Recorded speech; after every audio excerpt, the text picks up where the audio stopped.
Good morning, traders. It's Peter Thompson, Senior Mentor of 1 Million Signal, sponsored by Merit Forex.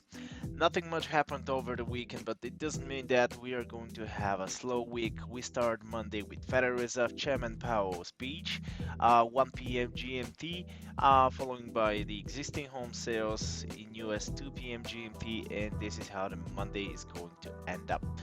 Tuesday, we have climate count change 7 a.m. GMT with average earning index for United Kingdom for the Great British Pound. New home sales 2 p.m. For US, of course, and that's it for Tuesday.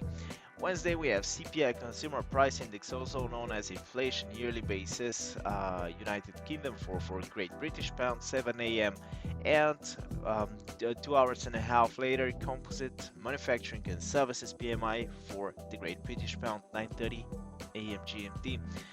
Another interesting event. Federal Reserve Chairman Powell is going to testify 2 p.m. GMT, and 30 minutes later, 2:30, we have crude oil inventories.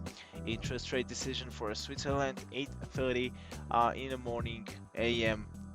Bank of England Governor Bali is going to give a speech 9:30 a.m. for of course it's going to affect Great British Pound and issue initial jobless claims 12:30 GMT for Thursday. Retail sales 7 a.m. for UK, and that's it for the week. As you can see, we're definitely gonna have interesting week full of economic events and of course very volatile opportunities, and definitely I would say potential trades. So let's take a look what's going on the charts. Euro US dollar, we talked so many times about it. Very important. Careful by identifying this as a downtrend, because US dollar has a lot of potential to go down. So perspectively speaking, to see the majors going up. As you can see right now, the euro is reaching support level. It's trying even to establish a new support level. I'm going to put one line here. As you can see, 1.1871 tested here. I would say tested here as well, and here. So 1.1871 important support level to see if the price is going to bounce back to the upside or it's going to break out. But for now, I am still remaining bullish on the euro USD. About the Great British Pound, it's not completely similar, because as you can see, the GBP is it's much stronger than the euro. I'm going to put new support level on this level. So as you can see, the price tested 3 times 1.3814, once, twice, and third time here. So from here we can see bounce back of the GBP to the upside. It could be good potential entry to aim for good profits from here. Don't forget about the important events on Wednesday and Tuesday for the Great British Pound. So this is definitely going to give a boost to the Great British Pound.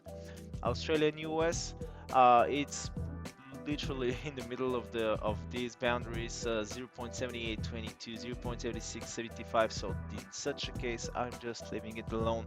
I'm not going to trade Australian in the upcoming days, at least I want to see one of these boundaries tested. So as you can see, started range here between these levels, and with one false breakout, of course, on the upside, and once below the support level.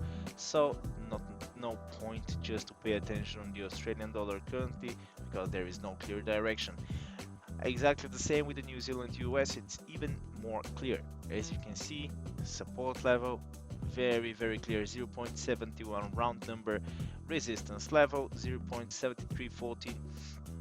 We have a false breakout here from false breakout on the top, and getting back to these boundaries, 0.7239 is minus a resistance level, but still in place and very important. So I'm not touching New Zealand US until I see that the price testing one of these support or resistance levels. USD Canadian, pretty simple, downtrend absolutely. We have false breakout, a slight correction to the upside.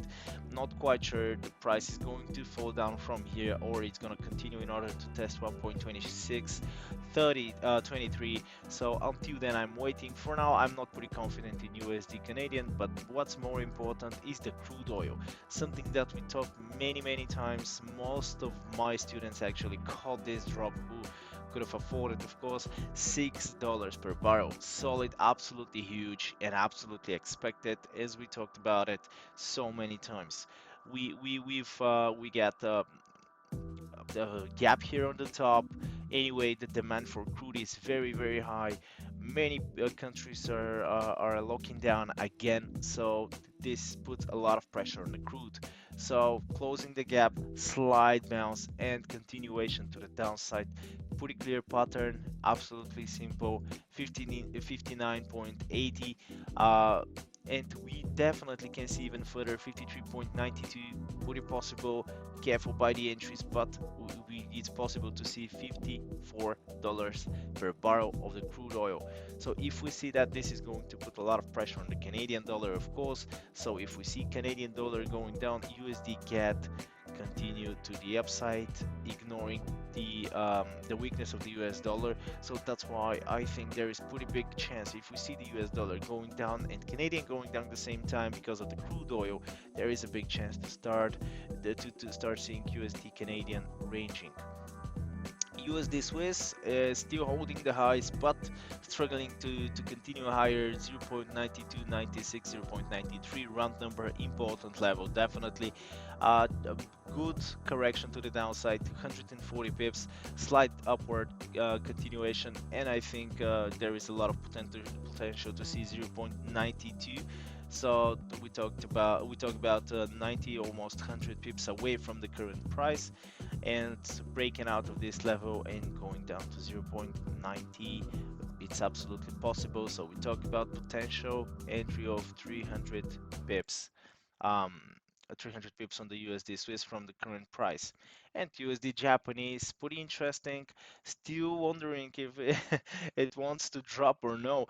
USD Japanese holding the highs. No, there is no such a noise like the compared to the USD Swiss franc, but I think USD Japan is having a lot of potential to go down. Let's see if it's going to test 108.17, then we can reconsider some entry levels, and of course support and resistances. So thank you very much for watching, guys. Really hope you enjoyed this video. Of course, share us and like us on the social medias. This is how you're helping our YouTube channel. Thumbs up on the video if you like it, of course, and expect my video on Wednesday. Good luck and trade smart.